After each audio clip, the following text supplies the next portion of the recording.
औज़ुबिल्लाहिमिनश्शैतानिर्रजीम बिस्मिल्लाहिर्रहमानिर्रहीम। हुज़ूर अक़दस सल्लल्लाहु अलैहि वसल्लम का इरशाद है कि हज़रत आदम अलैहिन्नबीना व अलैहिस्सलातु वस्सलाम से जब वो गुनाह सादर हो गया जिसकी वजह से जन्नत से दुनिया में भेज दिए गए, तो हर वक्त रोते रहते थे और दुआ इस्तिग़फ़ार करते रहते थे। एक मर्तबा आसमान की तरफ मुँह किया और अर्ज़ किया, या अल्लाह, मोहम्मद सल्लल्लाहु अलैहि वसल्लम के वसीले से तुझसे मग़फ़िरत चाहता हूँ। वही नाज़िल हुई कि मोहम्मद कौन है जिनके वास्ते से तुमने इस्तिग़फ़ार की। अर्ज़ किया कि जब आपने मुझे पैदा किया था तो मैंने अर्श पर लिखा हुआ देखा था, ला इलाहा इल्लल्लाहु मुहम्मदुर रसूलुल्लाह, तो मैं समझ गया था कि मोहम्मद सल्लल्लाहु अलैहि वसल्लम से ऊंची हस्ती कोई नहीं है। जिनका नाम तुमने अपने नाम के साथ रखा, वही नाजिल हुई कि वो खातिमुन नबीन है, तुम्हारी औलाद में से हैं, लेकिन वो ना होते तो तुम भी पैदा ना किए जाते।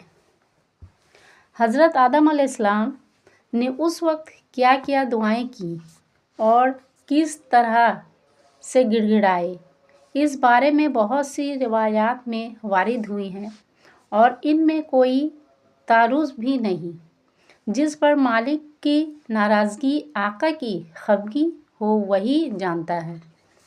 इन बेहकीकत आकाओं की नाराज़गी की वजह से नौकरों और खादिमों पर क्या कुछ गुज़र जाता है, और वहाँ तो मालिकुल मुल्क रज़्ज़ाक़ आलम और मुख्तसर ये कि खुदा का इताब था।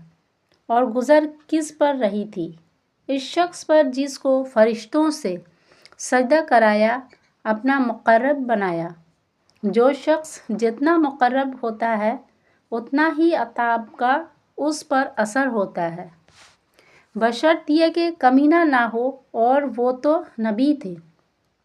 हज़रत इब्न अब्बास फरमाते हैं कि हज़रत आदम अलैहिस्सलाम इस कदर रोए हैं कि तमाम दुनिया के आदमियों का रोना अगर जमा किया जाए तो उनके बराबर नहीं हो सकता।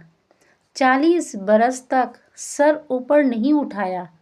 हज़रत बरीदा रज़ियल्लाहु ताला अन्हु खुद हुज़ूर अक़दस सल्लल्लाहु अलैहि वसल्लम से फरमाते हैं कि अगर हज़रत आदम के रोने का तमाम दुनिया के रोने से मुकाबला किया जाए तो उनका रोना बढ़ जाएगा। एक हदीस में है कि अगर उनके आंसुओं को उनकी तमाम औलाद के आंसुओं से वज़न किया जाए तो उनके आंसू बढ़ जाएंगे। ऐसी हालत में किस किस तरह जारी फरमाई होगी, ज़ाहिर है। यहाँ लब पे लाख लाख सखन अस्तराब में, वहाँ एक खामोशी मेरी सबके जवाब में। इसलिए जो रवायात में ज़िक्र किया गया उन सब के मजमुआ में कोई अशकाल नहीं। मुंजलमा उनके ये भी है कि हुज़ूर अक़दस सल्लल्लाहु अलैहि वसल्लम का वसीला अख्तियार फरमाया। दूसरा मज़मून अर्श पर ला इलाहा इल्लल्लाह मुहम्मदुर रसूलुल्लाह लिखा हुआ होता। ये और भी बहुत सी मुख्तलिफ रवायतों में आया है। हुज़ूर अक़दस सल्लल्लाहु अलैहि वसल्लम इरशाद फरमाते हैं, मैं जन्नत में दाखिल हुआ तो मैंने उसकी दोनों जानिबों से 3 सतरें सोने के पानी से लिखी हुई देखीं।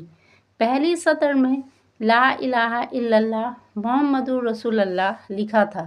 दूसरी सतर में मा क़द्दमना वजदना वमा अकलना रकजना वमा खलफना खसरना था, जो हमने आगे भेज दिया यानी सदका वगैरह कर दिया वो पा लिया, और जो दुनिया में खाया वो नफ़ा में रहा, और जो कुछ छोड़ आए वो नुकसान रहा। और तीसरी सतर में था उम्मतुन मुज़नबतुन व रब्बुन गफूरुन, उम्मत गुनहगार और मालिक बख्शने वाला। एक बुजुर्ग कहते हैं, मैं हिंदुस्तान के एक शहर में पहुंचा तो मैंने वहां एक दरख्त देखा जिसके फल बादाम के मशाबा होते हैं। उसके 2 छिलके होते हैं। जब इनको तोड़ा जाता है तो इनके अंदर से एक सब्ज पत्ता लिपटा हुआ निकलता है। जब इसको खोला जाता है तो सुर्खी से ला इलाहा इल्लल्लाह मुहम्मदुर रसूलुल्लाह लिखा हुआ मिलता है। मैंने इस किस्सा को अबू याकूब शिकारी से जिक्र किया। उन्होंने कहा, ताज्जुब की बात नहीं, मैंने एला में एक मछली शिकार की थी। उसके एक कान पर ला इलाहा इल्लल्लाह और दूसरे कान पर मुहम्मदुर रसूलुल्लाह लिखा हुआ था। हज़रत अस्मा रज़ियल्लाहु ताला अन्हा हुज़ूर अक़दस सल्लल्लाहु अलैहि वसल्लम से फरमाती हैं कि अल्लाह का सबसे बड़ा नाम जो इस्म आज़म के नाम से आम तौर पर मशहूर है, इन आयतों में है, बशर्त ये कि इखलास से पढ़ी जाए। व इलाहुकुम इलाहुन वाहिदुन ला इलाहा इल्ला हुवा रहमानुर रहीम।